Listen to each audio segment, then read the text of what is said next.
All right, thank you. All right, we will begin the July 30th, 2025 Taxicab Advisory Committee meeting. If we could begin with the clerk calling the roll.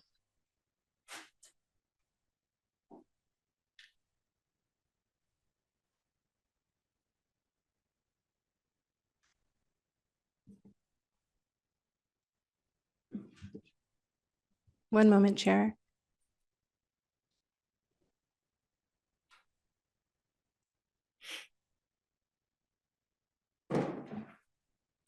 Members, please make your selections on the tablet.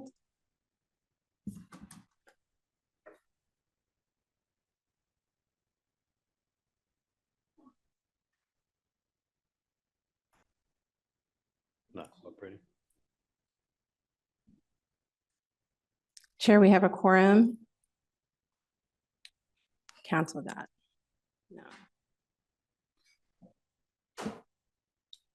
Some of these, at least one of these, is not recording the vote.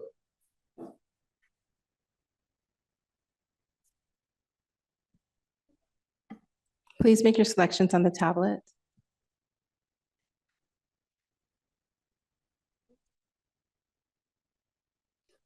I mean, okay. Okay. Still waiting on one more to vote. There's a couple folks again who are not being registered. They're non-voting members, but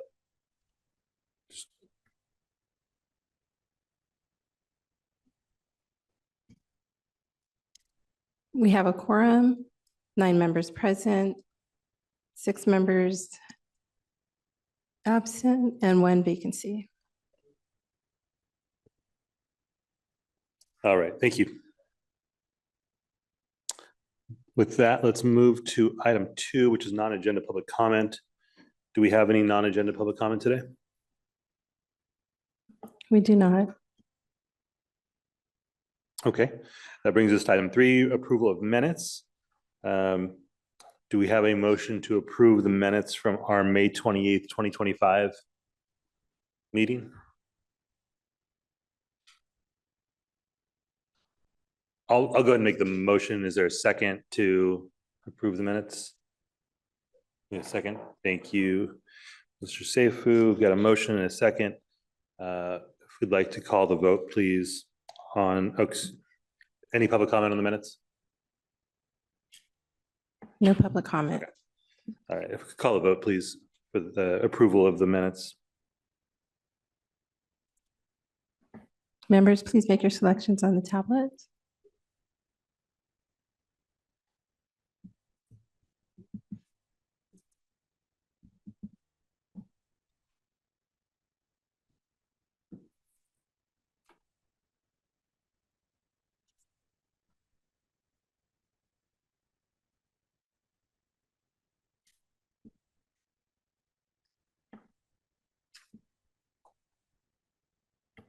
One more person needs to vote.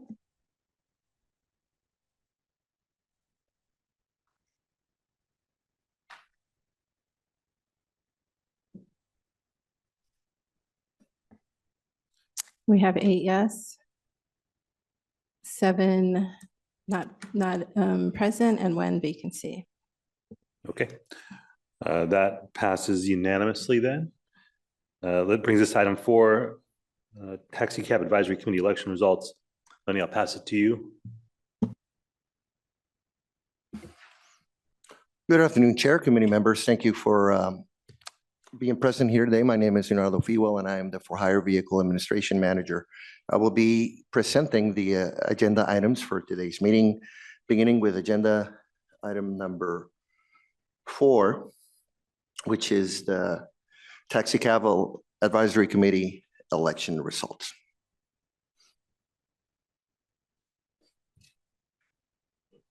So as a background, every 3 years, the Taxicab Advisory Committee guidelines requires to hold an election to determine who will represent taxicab permit holders and lease drivers on this committee. For the guidelines, the following seats are elected: 2 seats for permit holders of 2 or more permits, 4 seats for permit holders of single permits or 1 permit, and 3 seats for lease drivers. As part of the election process, for hire vehicle administration reached out to all available permit holders and lease drivers for which we managed to get an email and provided self-nomination forms requesting for them to complete them and submit it back to for hire vehicle administration if they were interested in participating in the election. As a result, we received 14 self-nomination forms, 7 for the permit holder category of 2 or more permits, 4 self-nomination forms for the category of 1 permit, and 3 for the lease driver category. The election was conducted electronically, as we did in the prior election 3 years ago, and was conducted between July 7th through July 18th via associationvoting.com. And as a result, out of 700 eligible voters, including permit holders and lease drivers that MTS had an email address for, 180 people voted. That equates to 25, almost 26% voter turnout. And for reference, in the prior election, this is a significant increase due to that in the prior election, we only had about 10% voter turnout out of approximately 500 voters. And as a result, Mr. Abel Seifu and Mr. Alemayehu Tegekne received the most votes for the category of permit holders of 2 or more. For the category of, for the 4 seats in the category of 1 permit, Mr. Aklilu Frey, Ms. Laura Ramirez, Mr. Kidane Tesfa Gabriel, and Mr. Gonzalo Ayala were the top vote getters. And for the last category of lease drivers, 3 seats, top vote getters were Mr. Horacio Sanchez, Mr. Cesar Lopez, and Mr. David Taysom.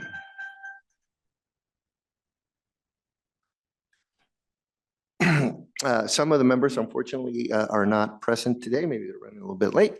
But however, those are the results. And Mr. Seifu and Mr. Alex Tegekne will represent the 2 seats for the permit holder of 2 or more permits category. Mr. Aklilu Frey, Gonzalo Ayala, Kidani, Tesfa Gabriel, and Ms. Laura Ramirez will represent the 4 seats for permit holders of only 1 permit. And again, Mr. Cesar Lopez, David Taysom, and Horacio Sanchez will represent the 3 seats for the lease drivers category. That being said, Chair, if there's any questions, if not, we can proceed with the, as planned with a award presentation. All right, thank you for that, Lenny. Before we do that, is there any public comment on this? We do. Tony Waso, please make your way to the podium.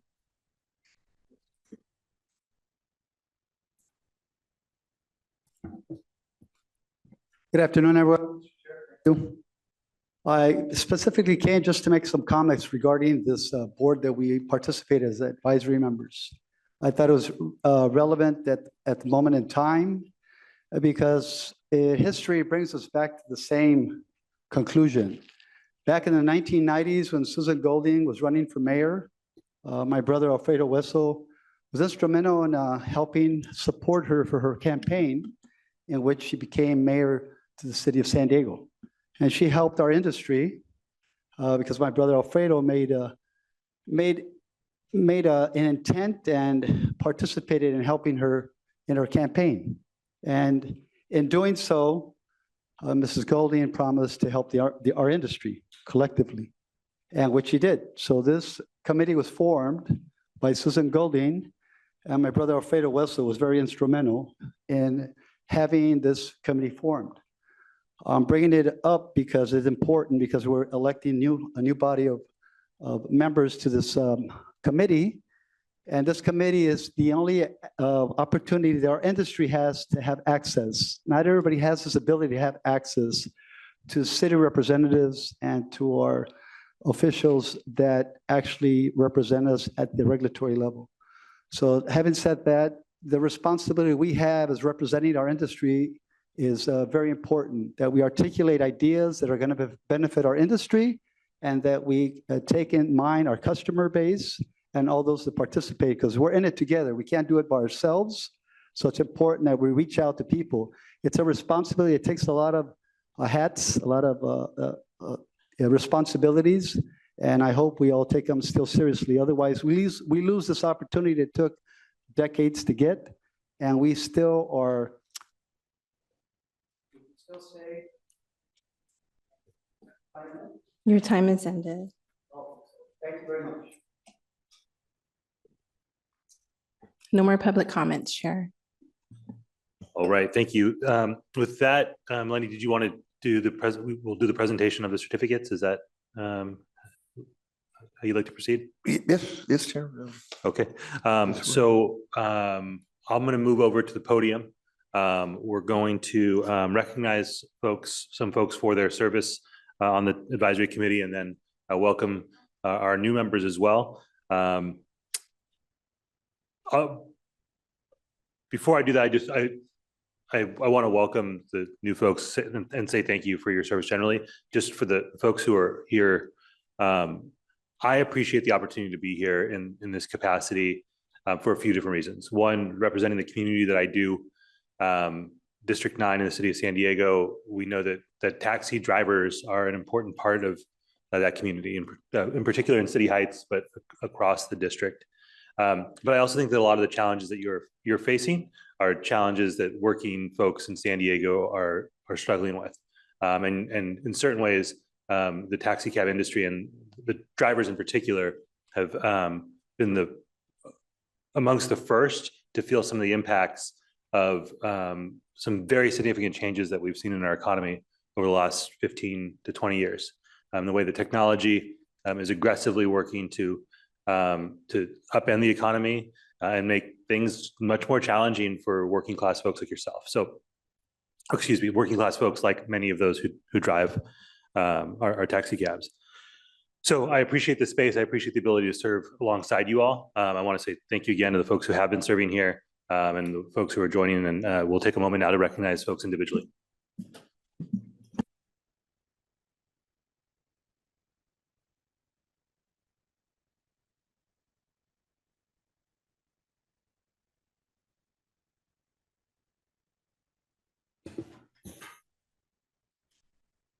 So beginning with our folks who are leaving us, Mr. Majid. Thank you for service.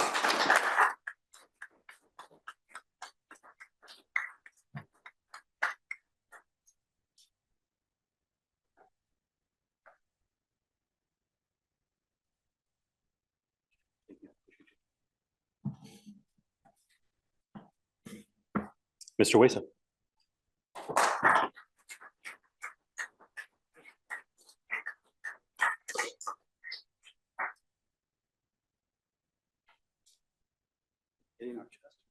What was that? Yes. Oh, it's real cool. Yes. Mr. Hadoyan. Mr. Hadoyan's not here. All right. Hadoyan. Yeah. Mr. Abraham.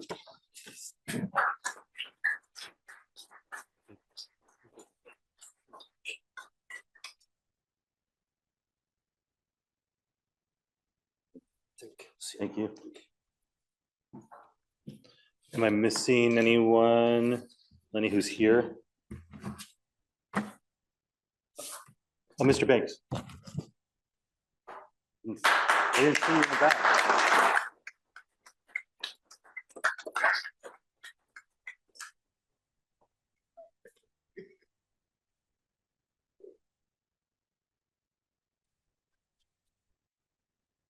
Thank you. All right, and for our folks who are either rejoining or joining us for the first time, we'll begin with Akililu Frey.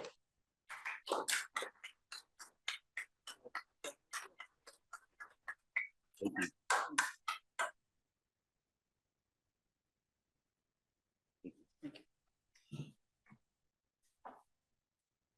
Laura Ramirez. Not here.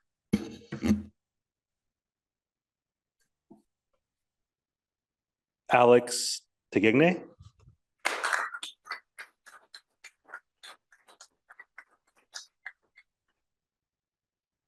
Did I pronounce the last name right? Okay.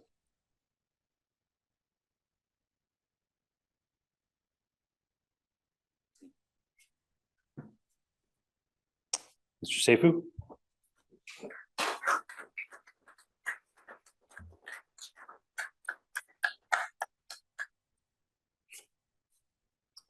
Thank you for continuing this.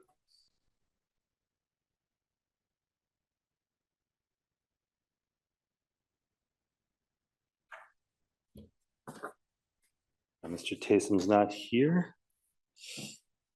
Cesar Lopez. Cesar Lopez.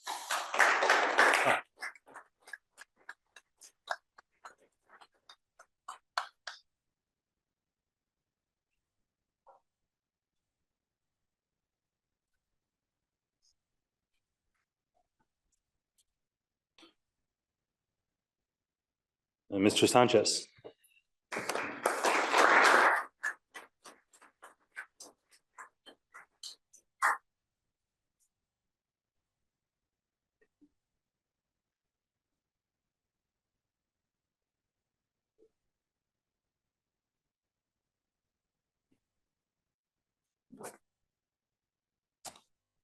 Gonzalo Ayala.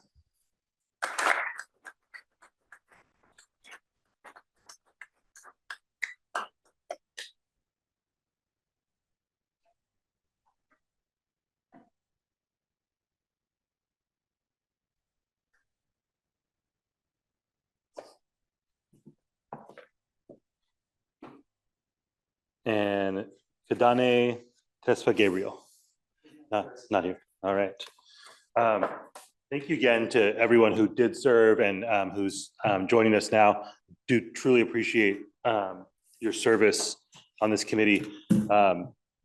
Despite it being advisory, I do think it's quite important. So thank you all again.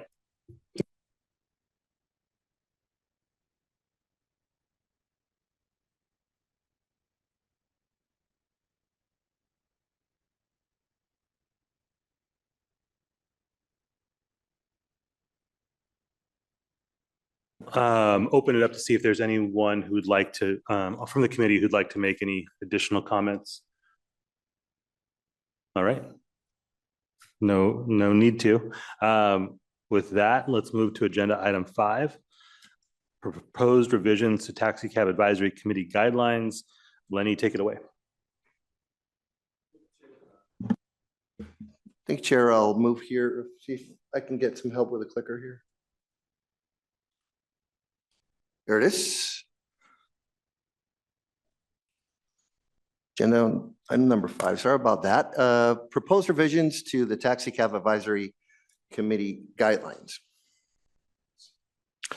At the last meeting, May 28th, last TAC meeting, May 28th, 2025, For Hire Vehicle Administration provided a report on how the San Diego Gaslamp Quarter Association had missed over 4 consecutive TAC meetings. The TAC guidelines state that any member who misses 4 consecutive meetings can be subject to removal. At that meeting, May 28, 2025, For Hire Vehicle Administration proposed a revision to remove the Gaslamp Quarter Association as an organizational member due to missing more than 4 meetings, consecutive meetings, and requested feedback from the committee on which organization could be an appropriate replacement. Based on the feedback that was received at the meeting, we, For Hire Vehicle Administration, reached out to the Border Transportation Council. The Border Transportation Council stated mission is to promote the use of legitimate transportation carriers, eliminate wildcatting, and encourage fair competition, support the activities of law enforcement and the community, and advocate for their members' interests. The Border Transportation Council is mainly focused on the San Ysidro border area. For Hire Vehicle Administration then confirmed that Eric Lopez, Vice President of the Border Transportation Council, is interested in joining this committee. The recommendation is recommended that the San Diego Gas and Motor Association be removed from the Taxicab Advisory Committee and replaced by the Border Transportation Council as a Taxicab Advisory Committee organization member.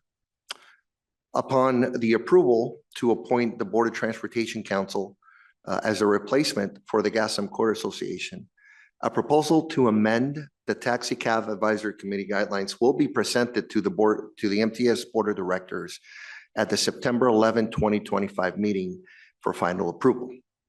If approved by the MTS Board, the representative from the Border Transportation Council will be formally introduced at the November 19, 2025 meeting as the newest member of this committee. Therefore, the staff recommendation would be to forward a recommendation to the San Diego Metropolitan Transit System Board of Directors to approve the proposed membership revisions to the Taxicab Advisory Committee guidelines. That concludes presentation of this item, Chair. I'm open for questions. Thank you for that, Lenny. Any public comment on this item? We do. Cameron Hamidi, please make your way to the podium. Chair Hila Rivera and board members, for the revisions that are coming up, I want to make a few recommendations. If you look at the ballot materials, there's 700 ballots, but there's over 1,600 permits. So the election, I think, could have been performed better. There's 851 taxis, and there was exactly 700 ballots, including drivers. So suggestions for revisions is one, include the NEMs and the charters. They pay half the budget for MTS, but they're not, they have no representation here. Also, consider revising the categories. Lease driver, 1 permit holder, 2 permit holder has less meaning right now. So you can get more substance out of this committee. I know this committee is advisory, but we don't want to waste everybody's time to come here and people not show up. Also, another thing is language. We had a lot of the people who were elected here use the translator before. So if they speak, it would be nice to have a translator so we understand and then make sure they understand. They're capable of understanding, but if they have trouble with proficiency in English required, it would be nice to have them have a translator, because when they were at the podium here, they used a translator. And these are people I know personally. So if it was redone, I would have included the NEMs because they pay half our budget, and then got rid of the categories and just did it by majority. Maybe for next time in the next 3 years, thank you for everybody who's using up their time. People will start realizing every time they come here, it's $100 or $200 of lost income. And I hope they still decide to come despite the lost income. But you want to make sure you have participation in the future. So these are things to consider. Thank you. That concludes public comment, Chair. All right. Thank you for that. Do we have any committee member comments or questions? Oh. Yes, sir. You You got it. Oh yeah, I got it. Just by guess. Yeah, I'm kind of a little bit nervous. I've been here several times, but not on this seat. And we don't have all the quote unquote the legend people who were here with the taxi companies versus of the taxi industry at all. So is there any way, or was there any way, at least the radio dispatching companies can be included in this, because they have been in the up and down of this industry from the very beginning. So for us, most of us are new for this kind of a meeting. So I don't know how we lost those people like Tony Westo, like Akbar. I don't have any special favor for them, but they have been in the industry. They know that up and down of this industry. That is what I want to say, just for the record. Appreciate that. Lenny, I don't know if there's anything that you'd like to offer in terms of how you work to maintain, to ensure that we don't lose institutional memory, or that it doesn't evaporate when folks transition off the committee, and the lengths that you go to keep your pulse on the folks who are out there doing the work and have been doing the work. Yes, thank you, Chair. So the question is, how do our efforts to maintain the institution of members? Yeah, because if I'm understanding the concern expressed, it's that we've lost folks with a lot of experience who've been here through ups and downs. And what happens when they're not a part of the committee? And I know that, you know, you do a lot of work to make sure that you're staying in communication with folks. Yeah. Certainly, and that's a great point, Mr. Tegekny. What we did in this election, obviously, there were new results. There were the dynamics amongst the permit holders changed in the last 3 years to some of the permit holders acquiring more permits, in therefore changing categories. The most contested category was for the permit holders of 2 or more, and the results have been presented. What we've extended the invitation to the former committee members to remain part of this committee, because as you mentioned, Mr. Tegekny, they are the subject matter experts. We need your input, we need their input, as they are the front line of the business. So fortunately, MTS feels fortunate that Mr. Majid, Mr. Wesso, Mr. Abrahams, Mr. Banks have expressed a willingness to remain part of this committee. They can always participate through public comment. It's just that they won't be able to be formally members of the committee. However, like I mentioned, we feel fortunate that they are vested in the industry, and they want to participate, provide their feedback, which is very, very valuable. So, and not only them, but anybody that's expressed, you don't need to be a former TAC member. It could be a member of the public, or it could be any permit holder whatsoever that's interested in participating through public comment, through constant outreach, letting our inspectors know in the field if there's anything that they want to bring up to this department's attention. They can always call me personally at the office, and there will always be time to take note of any concern, of any issue that can later be presented here at this committee as an agenda, or be addressed at the proper time. So those are some the efforts. We also maintain, aside of the member list, the member communication list, our clerk of the committee also has a list for interested parties.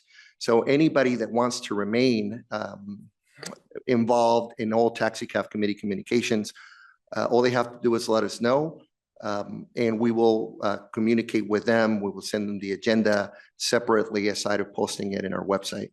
So those are the efforts to encourage current members, obviously, and former members, and everybody that has a permit and a stake at the Taxicab industry to remain involved in these efforts, either again by showing up at a quarterly meetings or reaching out to us at any time. That way we can address their concerns. Thank you, Lenny. I appreciate that. Any additional questions or comments on this item before we call for a vote? Fantastic. Name's Horacio Sanchez. I'm representing this first time.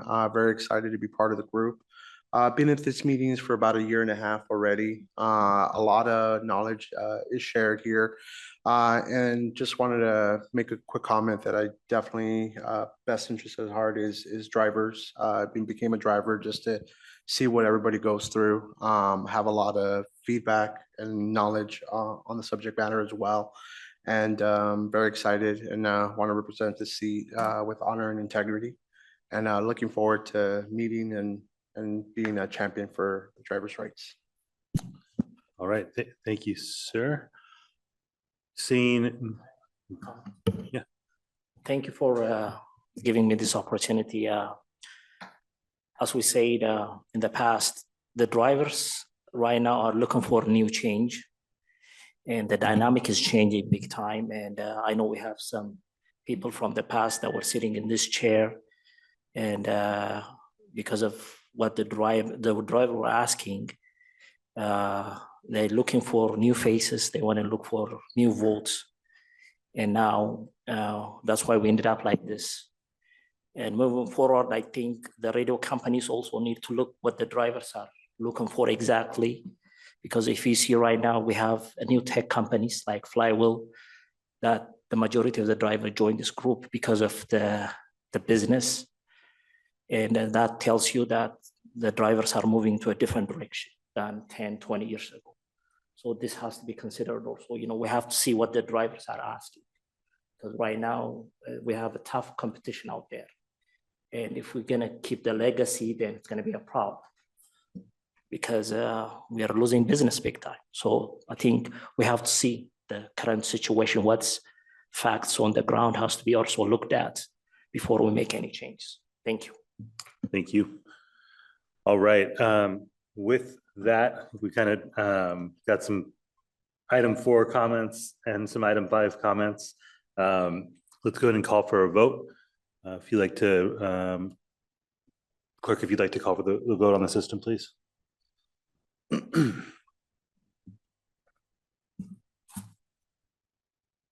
Members, please make your selections on your tablets.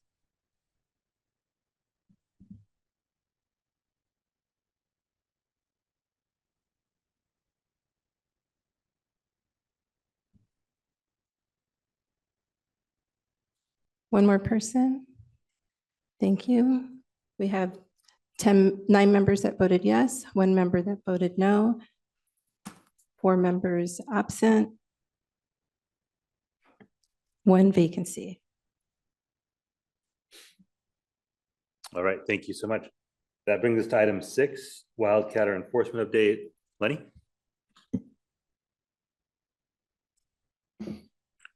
Thank you, Chair. Agenda item number 6, which is Wildcatter enforcement update, which will be, I might add, will be a standing item for future meetings.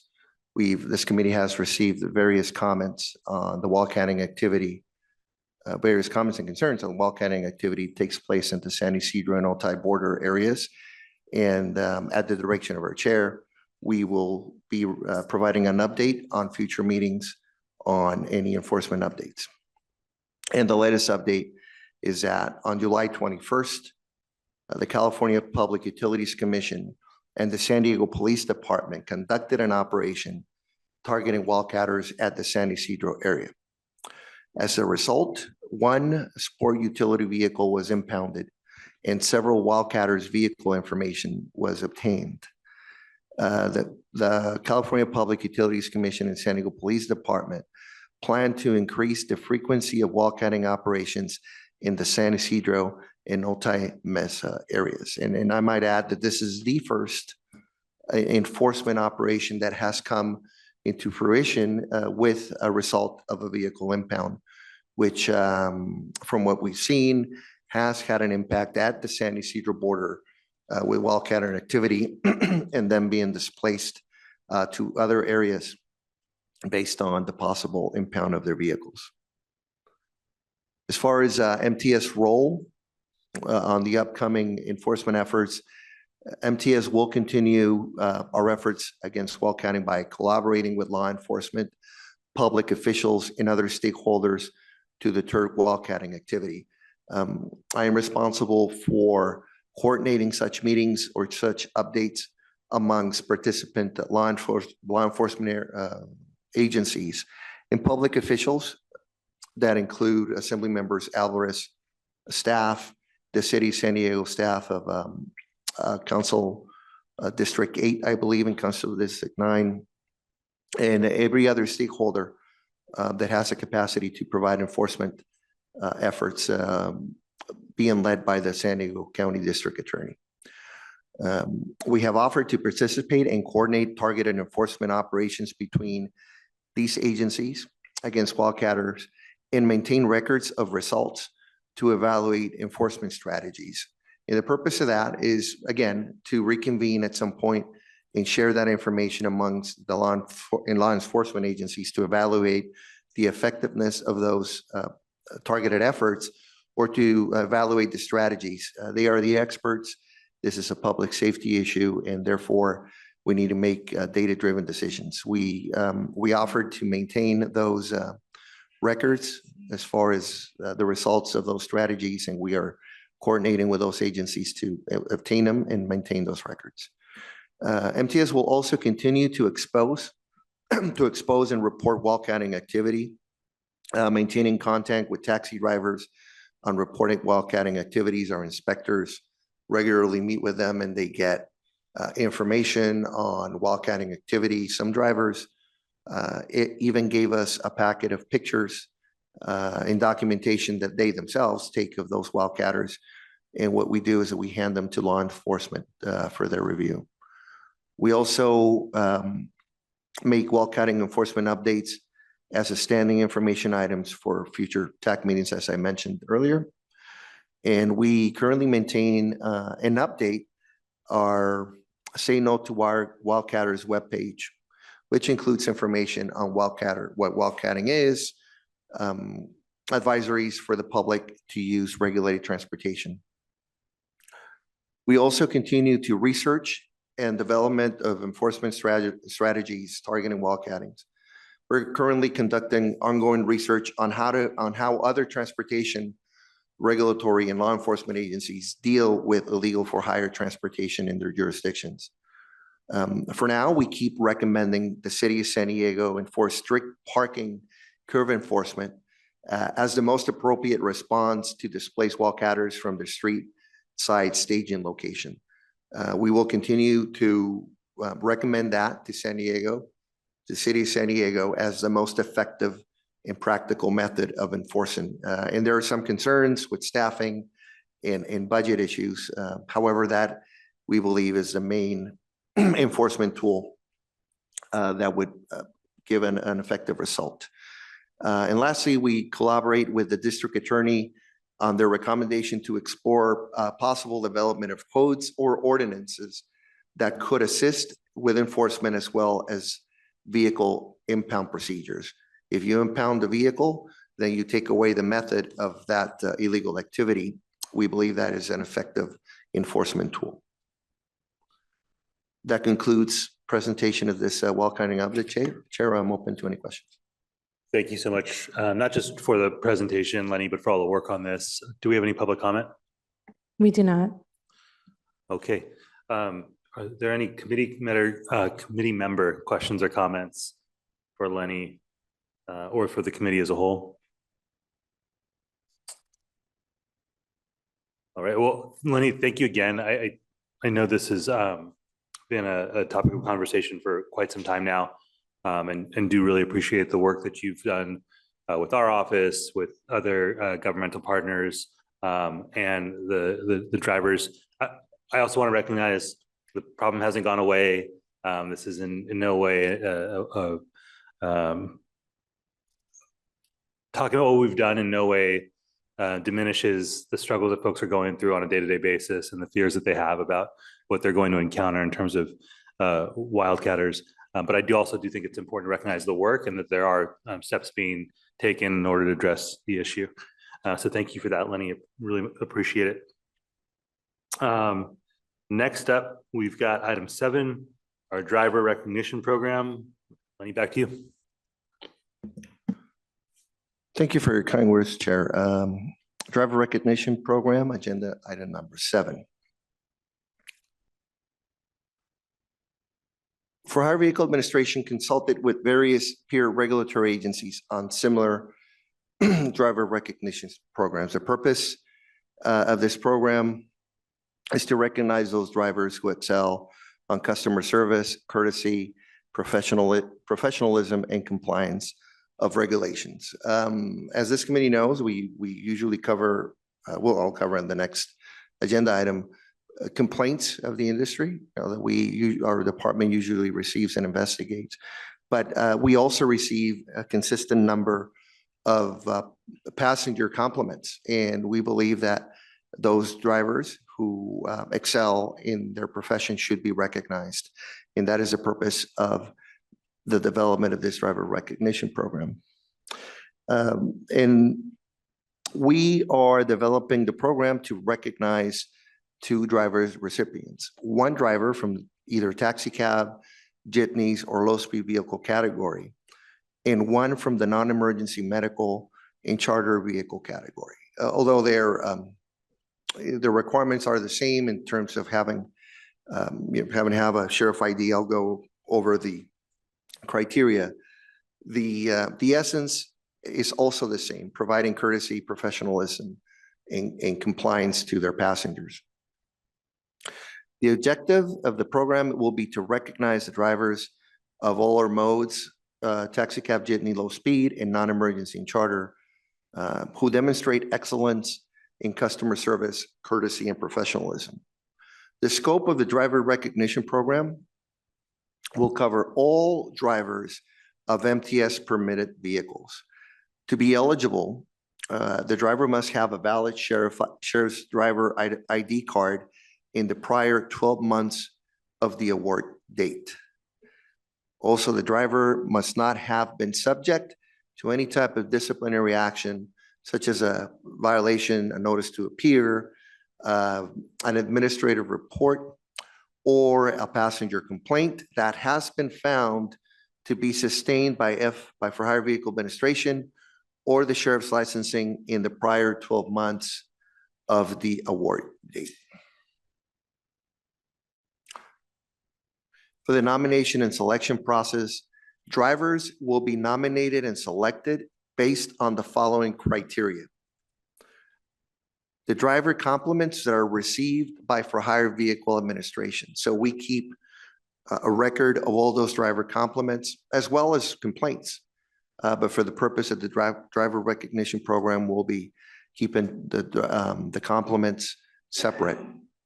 We will also be relying on feedback from dispatch services, recommending a subscriber or subscriber that they believe that should be considered for this award. And we will also rely on feedback from our frontline staff, our regulatory inspectors, which have firsthand knowledge of a driver's professionalism and compliance. As we conduct those field contacts, our inspectors have firsthand knowledge on the driver's compliance, on their professionalism, on their vehicle cleanliness, and everything that amounts to having full compliance with the ordinance, and as a factor be considered for this award. Once we conduct all that information, we will provide our chief executive officer or their designee who will evaluate with recommendations for their evaluation and the selection of the winner for each of the two categories. For the awards, we anticipate that the winner for each category will receive the following awards: a plaque and a paper certificate recognizing them as recipients for the award, a $100 gas gift card, 4 car wash tickets, the driver's picture and professional profile, if they so choose, to be showcased on the MTS for Hire Vehicle Administration website for 2 months after the award. Also, a large vehicle award recognition decal to be affixed to the driver's taxicab, if a taxicab. The decal can remain part of the vehicle as long as the driver continues to drive it. And we will make sure that the name of the recipient is included in the decal.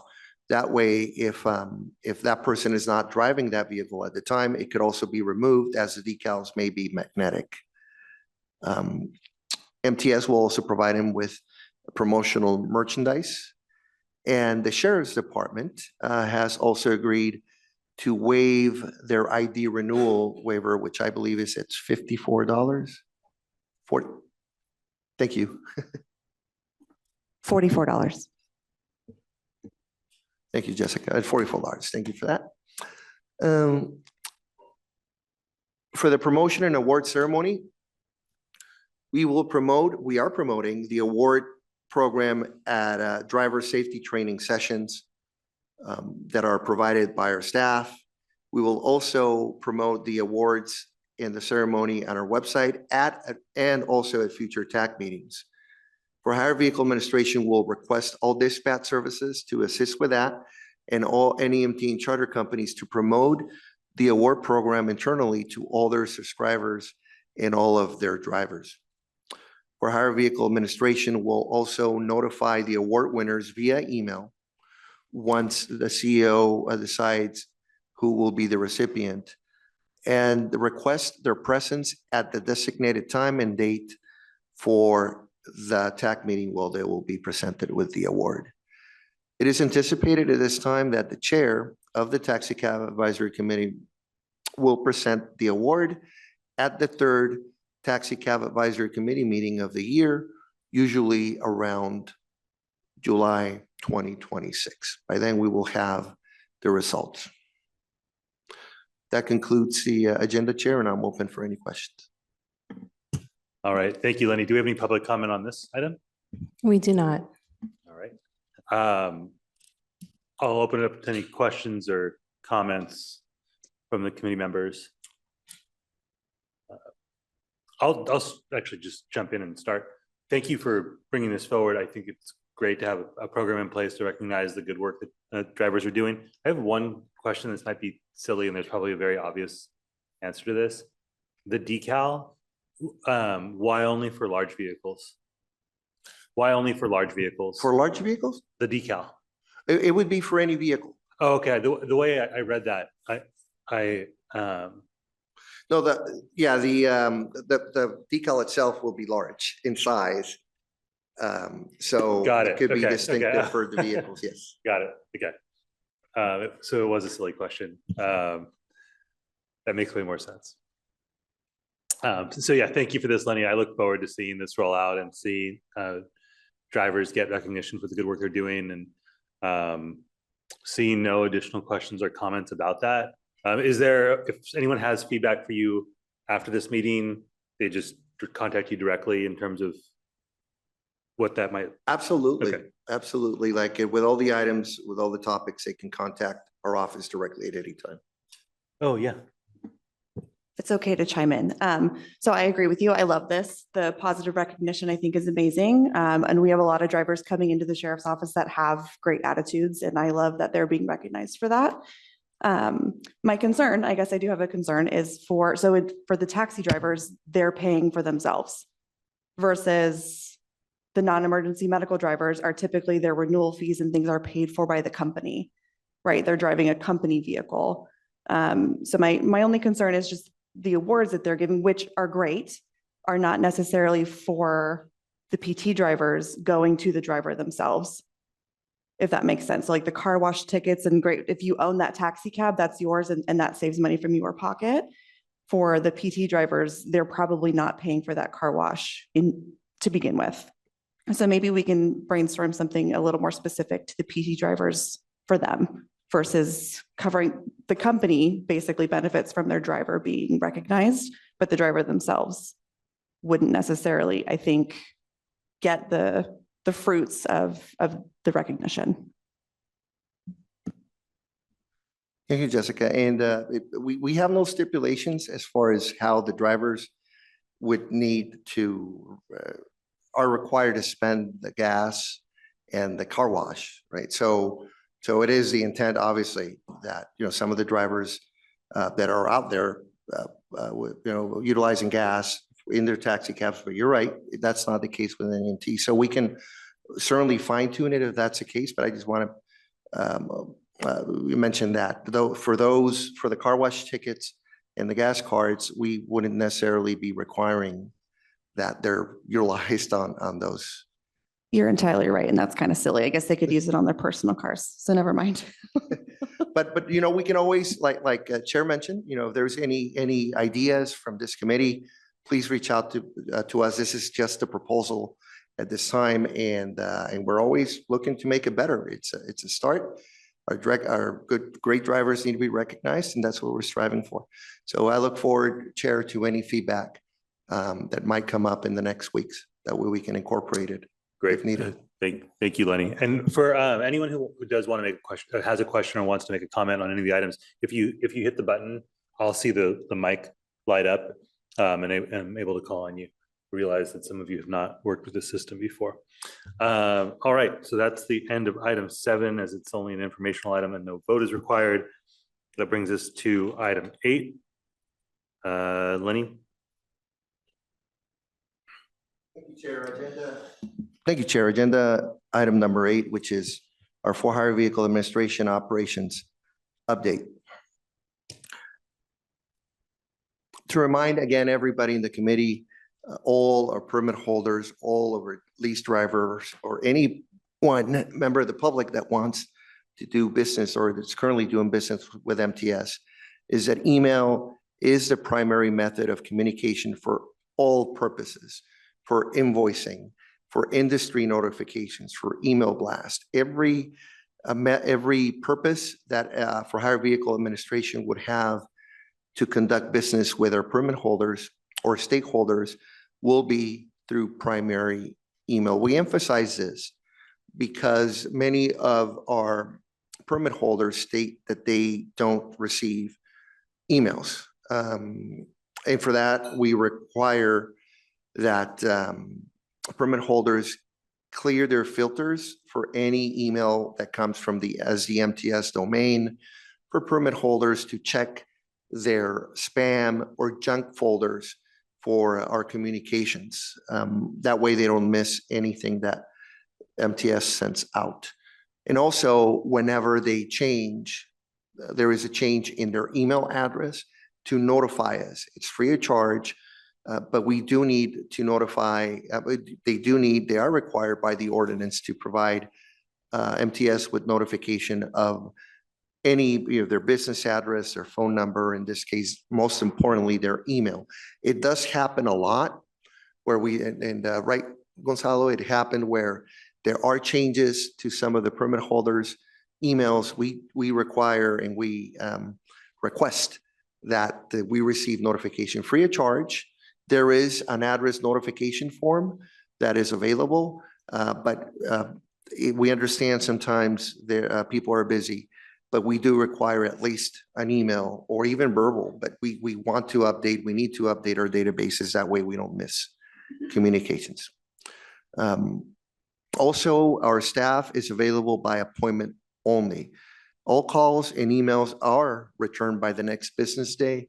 We also mentioned that because we've ever since we relocated from our former storefront 3 years ago, now we're at another building, which is our Imperial Avenue bus yard. We do have a lobby and we strive to assist permit holders as we can, but we do need a call or advance notice to make an appointment. That's protocol for the building, that's protocol for our department. So we do require permit holders to abide by that appointment requirement. Our contact information is in our website. It's always on these agenda items. For whatever needs, they can call me directly and I'll make sure that the appropriate staff member returns your call or your email within 24 hours. As far as the permits, after the permit renewals, these are the current permits that we have. Overall, with all the modes, taxi, jeepneys, LSVs, non-emergency medical, and non-emergency medical vehicles, we have a little bit over 1,600 vehicles, which, and right next to that column, very important to see the percentage of the permits within each category. Taxi cabs are, as you can see, a little bit over half of those 1,600 permits that we have, with NEMs maintaining a high percentage of those permits. We anticipate that percentage will increase in the current fiscal year, and we will provide this committee with those updated numbers at that time. The numbers of permits that are surrendered, those permits mean that they're still active, but due to many reasons at the request of the permit holder, they are not circulating on the streets. It's kind of like similar when you request a DMV to place your vehicle in a non-operation status. Permit holders come to our office and request that the vehicle is surrendered because they're going to be on vacation or because of many, many other reasons, but that allows the permit holder to not necessarily pay expensive insurance premiums for the time that the vehicle is surrendered.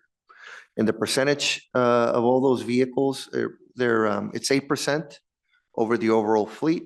And I should note that that percentage came down versus other trimesters that we presented. Our field operations contacts, for each of the cities that we patrol are as follows. Over 2,000 field contacts in the last 3 months. We exercise the discretion to provide warnings. There are some times that citations need to be issued, but our main goal is to educate drivers and attain compliance by allowing them to correct an issue that can be corrected or by admonishing them if necessary. These are the percentages of the contacts per vehicle.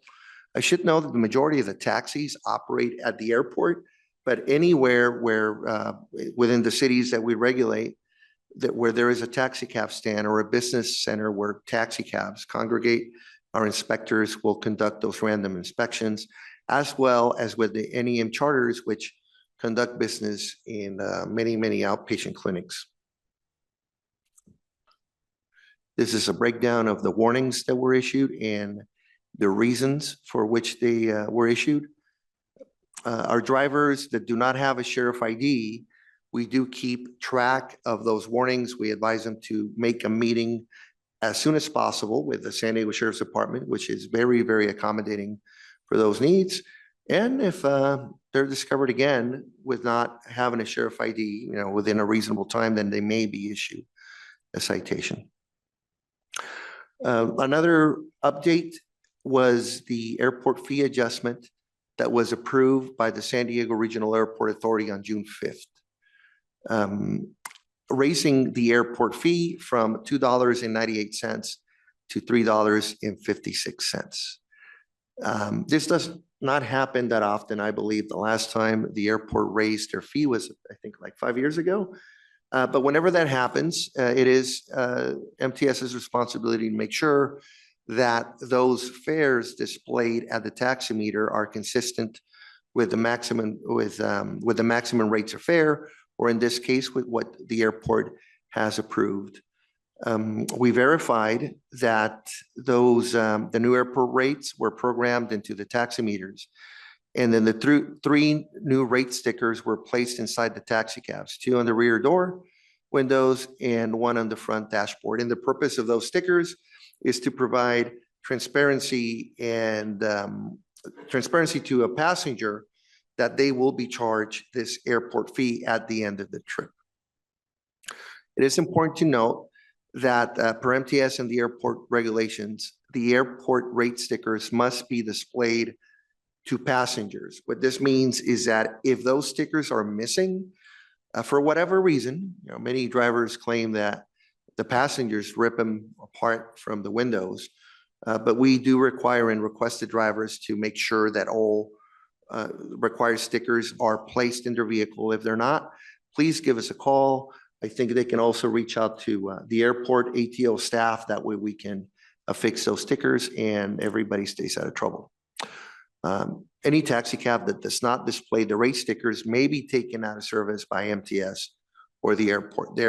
Hence the importance for drivers to verify that those stickers remain in their vehicle. Between July 8th and Saturday, July 12th, for hire vehicle administration was at the airport holding lot, verifying these taximeters for their new rate and affixing the stickers that I just mentioned as an example of them. And during that time, a total of 414 verifications were conducted. As a courtesy, if any driver missed those dates, we still will be able to inspect that meter. It's a very quick process in which our inspectors make sure that the amount is correct and that the stickers are affixed.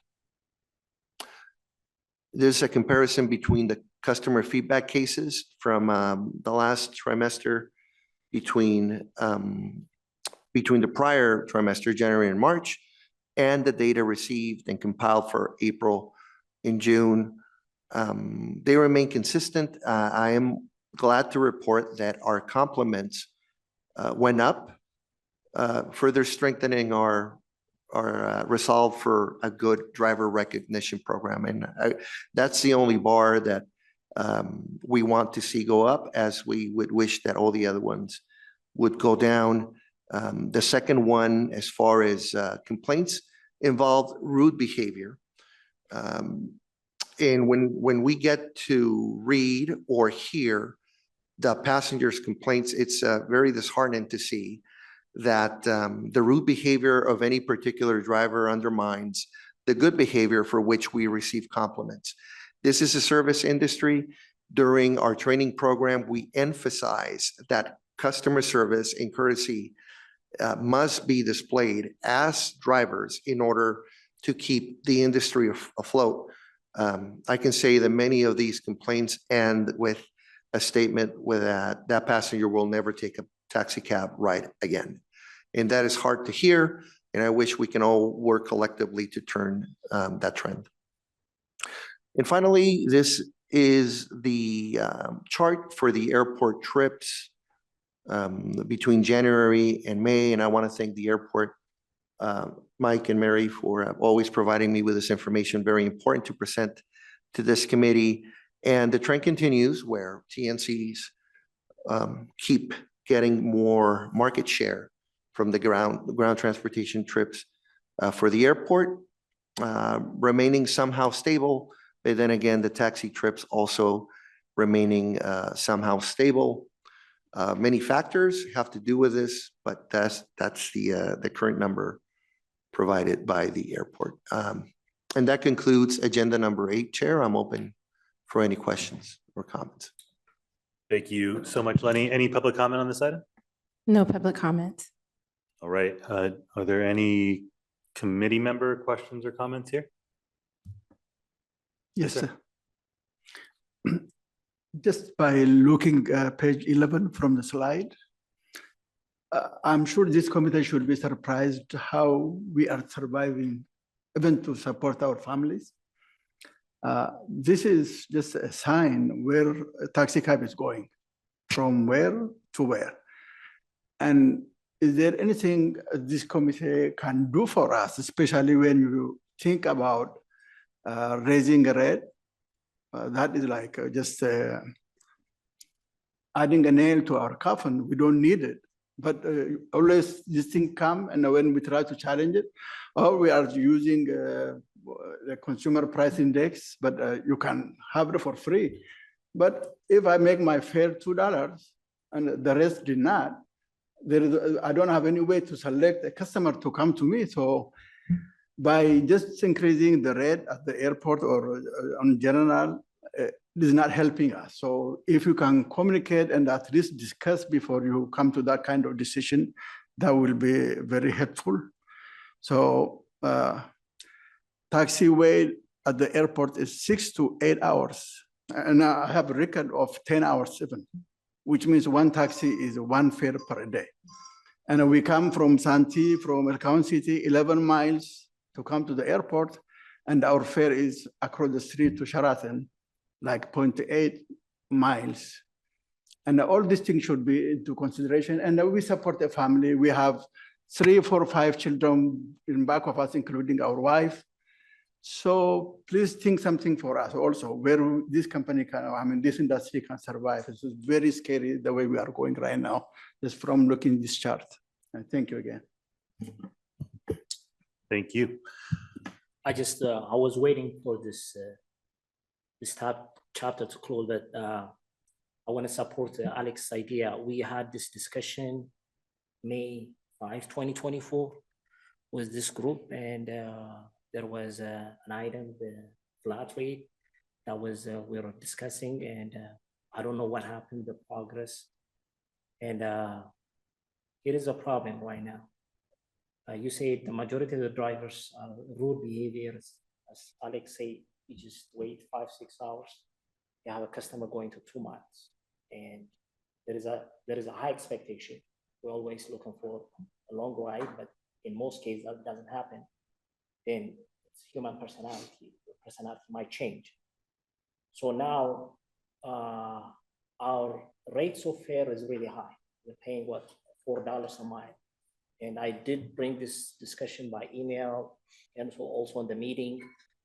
And we are not improving this problem. We're just keeping the way it is, and we're expecting the drivers to have the best customer service when it comes to passenger from the airport. So I would like to know if we can create a small subcommittee to discuss this issue and have, I know it takes more discussion, we're not gonna finish it within 15-20 minutes discussion. So I would like to know if we can create a small group. Sorry to interrupt. Would you mind putting your mic Oh, in front? okay. So Thank you. at least creating a small group, including the airport, the union, we have the tech company, as you know, the majority of the drivers are flywheel, including those tech companies, and then come up with some kind of solution. The customer are not happy because of they're paying $4 a mile, and the drivers are not happy in some cases when they go like short distance. So to address this issue, if we can create a small subcommittee and discuss to come up with something, some ideas, so that at least some kind of solution can be put on the table. I know this issue has been, as I said, this issue has been discussed for so many days, so many meetings, so almost for a year. And I brought up this idea even at the airport board meeting. I asked one of the airport board members if he can even help this issue. He said one time he took a cab and he was not happy with the driver's personalities because it was not going far away. So I would like to know, please, let's bring this issue for discussion. I know we try to avoid it. I don't know for what reason, but still keep coming back and back again and again and again. We still want to avoid it. So please, let's have this issue again. Let's discuss about it.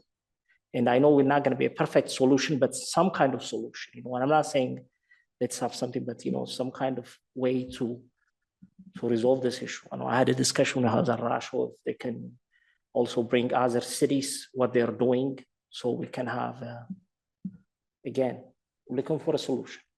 So, but we're not doing nothing about it, and the majority of the drivers are not happy.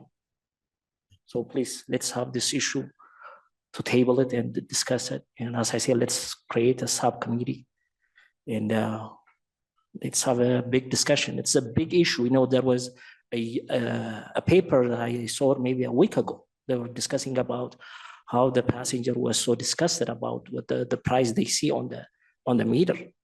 So again, it's a very important issue and it's not avoided. Thank you. Thank you, Mr. Seifu. Lenny, I know it's obviously it's a topic that's come up a lot of different times. It's gone back and forth here at the committee level. Part of the conversation is the rates are not a mandate; they're a ceiling. I guess they're a mandated ceiling, but folks are able to charge less. I've heard that response, and I've also heard some conversation here in this space about figuring out as an industry, other potential solutions to become a more competitive option, so that every single ride does not feel the stakes aren't so high every time a driver picks up a passenger at the airport. So to recognize that piece, Mr. Seifu, I hear you, right? We've got folks who are waiting for hours, and if that ride doesn't pan out, they basically they're coming to terms with the reality that they're not going to make what they need to make that day to support their family. So Lenny, I don't know if you have a response to the idea of having folks kind of sit down and space together and workshop some alternatives. I know that this is something you've spent a lot of time on. You and Sam have spent a lot of time on it. I want to give you a chance to respond before we move on. Thank you, Chair. And Abel, you're absolutely right. I appreciate you being one of the most involved drivers. We communicate constantly, and you working at the airport and being a leader there amongst the drivers are always bringing those concerns. So to that, I just want to start with letting the committee know that one of our proposed topics for the next meeting is for us to retake the airport trips that, as you mentioned, Chair, they have been on past agendas. In the last agenda, if this committee recalls, we reached out to the airport, right? And I appreciate Mr. Anderson collaborating with us, because we want to deliver a comprehensive, sustainable solution. Instead of compensating for the lack of trips by raising the fee, I think this committee will agree that that's not a solution or the proper way. It will result in further alienating driver preference. I can say from the industry that the number one reason why passengers choose TNC, Society of Technologies and Convenience, is pricing, and it's dynamic pricing. So, and not to say that for hire vehicle is discarding the possibility of establishing an airport rate, but we do believe that the root of the problem is not the rates, which are already the highest in California. The root of the problem is the lack of trips. As Mr. Tegetne, as you have mentioned also, Abel, there's an average of, I think, a wait of 6 to 8 hours, I believe. The limited data that we have received, thank you, Mike, for providing that to us, is that the daily average trips for drivers is 1.76, if I'm not mistaken, right? Somewhere around that. So a little bit less than 2 trips per day.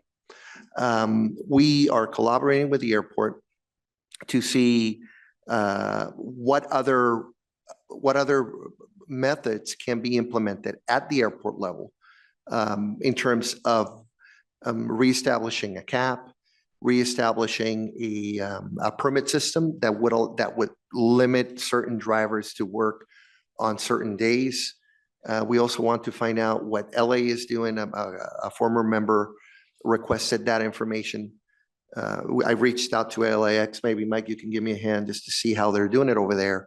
But maybe the airport would adopt a system that would allow drivers to work at the airport in certain days like they used to. It was refers to the AB system. You're not in there, Mr. Tegetne. So many options that need to be considered at the airport level. Why at the airport level?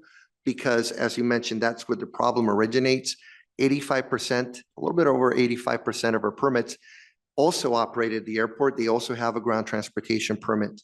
Unfortunately, we don't have, due to lack of technology, we don't have the technology to gather data where all the other trips or we're assuming that because 85% of our permits also have an airport permit, we're assuming that 85% of the taxi business also comes out of the airport. And we can say that that's a fair assumption. But we're looking to, again, waiting for the airport to respond in the following months on what's going to happen at the airport. Are the taxi cabs going to be relocated from the taxi island?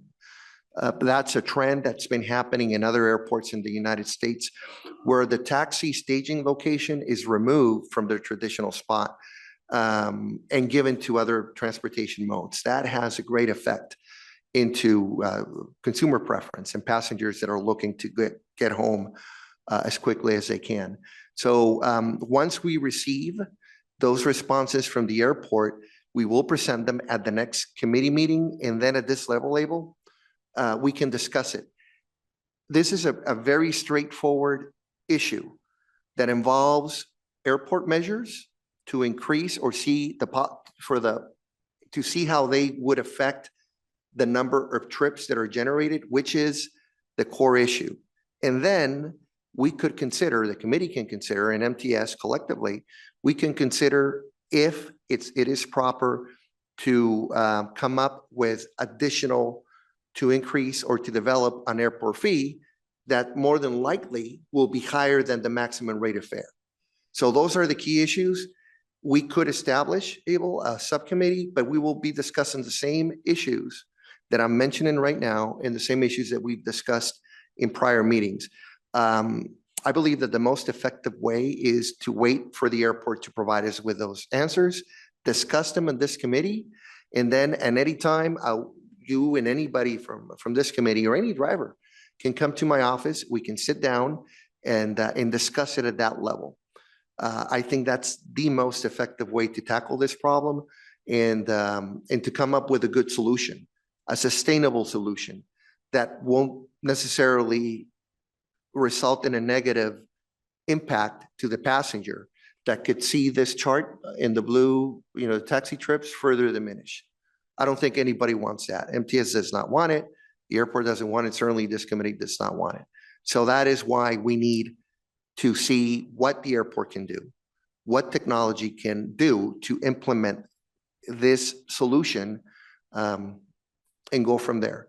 And I'm going to end with this, Chair. This problem is not unique to San Diego. Every airport, the taxi cab industry has been struggling internationally and obviously nationally.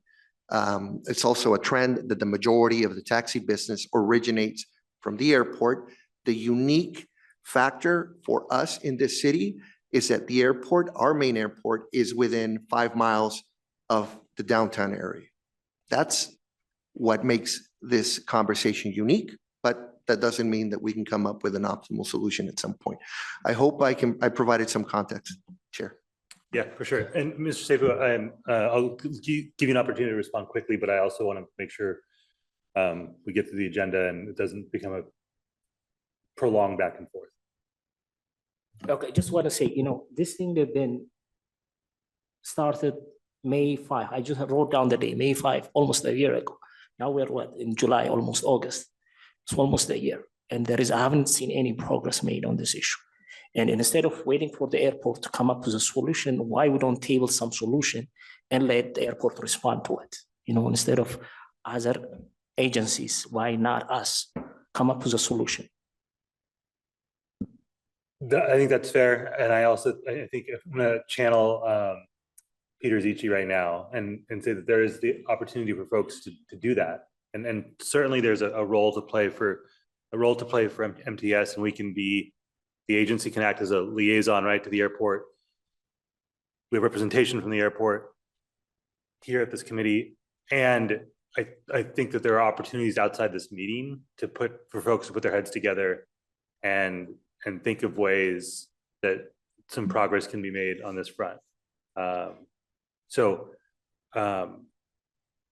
If Lenny wants to convene folks, that's fine. I think that could potentially be helpful, but there's nothing stopping anyone here from calling a meeting amongst your colleagues in the industry and putting some ideas on the table in a way that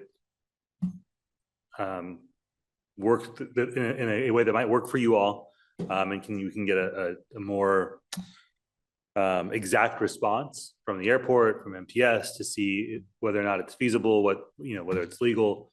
But I don't think it should be lost on anyone here that the ability of you all to act outside of this space, and then bring ideas here once you've done that. So with that, and again, I don't say any of that to diminish the impacts. Again, I can't imagine the frustration of being in that car, waiting, hoping that it's going to be enough to provide much needed income for your families, and then it being a $10 trip. Can't imagine how frustrating that is. So I don't want to diminish that at all. That brings us to agenda item 9. Topics for next Taxicab Advisory Committee meeting. Lenny, if you'd like to share what you've got cooking, then we can hear from the committee members as well. Thank you, Chair. Agenda number 9, topics for our next Taxicab Advisory Committee meeting, which is scheduled for November 19th, 2025. That shall be the last meeting for this year. And as I mentioned at the prior item, currently our staff recommends the following agenda item: airport taxicab trip. So it is it is still on the radar. We actively, and Mr. Anderson from the airport can attest to that. We've been communicating. We want to get those answers, to present them to you, to present them here in the committee and evaluate, and then go from there. This should be a structured process and not a rushed one, which, and I've always said, it will be easy from the prior feedback, not to deviate, but I just want to keep getting context of this, where we've received feedback on drivers that want it, for instance, and I'm not joking, where they want it each trip to be $50 regardless, or even $100. So we couldn't, we just couldn't evaluate such a request because it's obvious contradictory. It would be contradictory to our goal. So we are working on that topic, and that is why we're proposing that topic to be at the next agenda. At that time, I shall present, and hopefully, Mr. Anderson, we can work on those questions that we have. That way we can present it at that time. We will also present the administrative fee schedule for the following year. Every year, MTS evaluates its fee schedule and presents it to the TAC committee. We'll also present the usual agenda item of operations update, and another item which covers sustainable measures for taxicabs, which are smart meter technology. Technology plays a gigantic role in consumer preference when it comes to for hire vehicles.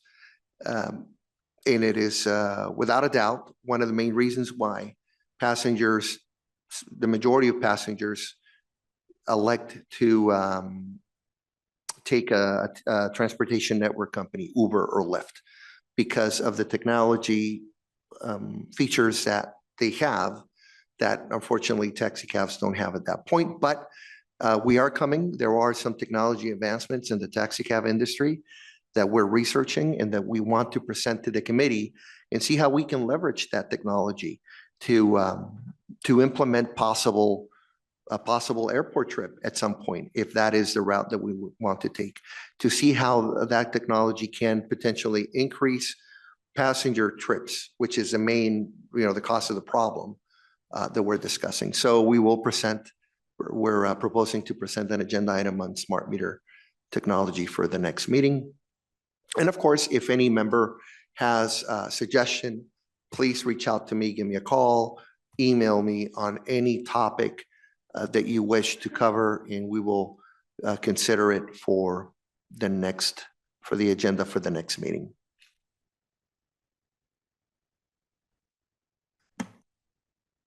Okay, well, I think this got stuck, but that concludes the presentation for agenda number 9, Chair. Thank you, Lenny. Any public comment on this item? Yes, sir. Just really, no, there's no public comment. No public comment. All right, go ahead, sir. Yes, sir. Just to add a little bit to the earlier topic, if you can add, or just we have to brainstorm about the first radius, the first 4 or 5 miles, kind of a flat rate. I mean, it's not gonna take us anywhere after 8 hours or 9 hours wait anyway. Just for a record, right now, wait time is 9 hours and 22 minutes. All taxi drivers, they can testify on this one. So after all this one, and if this person come from Santee, a driver, and they get a fare to Sheraton Marina, do not expect us to smile or sing mariachi or something. So it hurts a lot. So at least to cut this one down to something, if the first 5 miles or 6 miles is kind of flat rate of $25 or what, something like that. And then after that, it kicks in after that. It is just a matter of programming our meter. I'm sure it is doable. So that will help. Sheraton, which is like from Terminal 1, $8. People see $15, but $3.56 is for the airport. It's not even mine. So if you can have that one, like a brainstorming in the thing. The second thing is, do we have somebody from a sheriff here? Since I don't know who is from whom in most cases. Thank you. Some of us are driving 2 cabs. We are forced. Imagine we are paying 2 insurance for 2 cars. Either $4,000 for a car, which means $8 for $8,000 for both cars. We are forced to do that. It's not a pleasure. But about a sheriff ID. We keep forgetting our sheriff ID in the other car by the time we exchange our cars. And we go to airport and the airport enforce having sheriff ID. And then after this 9 hours wait, I'll be kicked out of the airport just because I forgot my sheriff ID in the other car. I'm sorry. I forgot my Sharif ID in the other car, but I have the ID, the small ID, but the big placard is now with me. So what did the policy over there to get kind of a duplicate? I know it says you can get a duplicate for $25, but can we ask that one legally instead of coming to the Sharif and saying, lying to you, I lost my other one? I don't know if there's any policies you deny me if I say I lost my other one, you still will give it to me, but I'm lying when I say that. So can we have a duplicate with the reason now, so not to forget and then lose my 9 hours wait and go home without getting even a fare? So, If you Mr. can think Tegegni, about I appreciate both of those items. I think just to make sure that we're kind of in compliance with the rules in terms Okay. of noticing for the meeting, probably can't get into the substance of those but perhaps there's an opportunity to follow up after the meeting, get you to answer that question. Noted in terms of the issue you raised, and we'll discuss that as a potential topic for the next meeting. Just also want to make sure that we're following the rules in terms of noticing and staying compliant with the Brown Act. I know Karen appreciates that. All right. Seeing no other questions or comments related to topics for the next Taxicab Advisory Committee meeting. Well, that brings us to item 10, which is committee member communications and other business. If there's anything that anyone else would like to raise here, share out any information that's not on today's agenda, hasn't been discussed. Okay, seeing none, we will, our next meeting will be November 19th, 2025 at 1 o'clock. And with that, this meeting is adjourned. Thank you, everyone.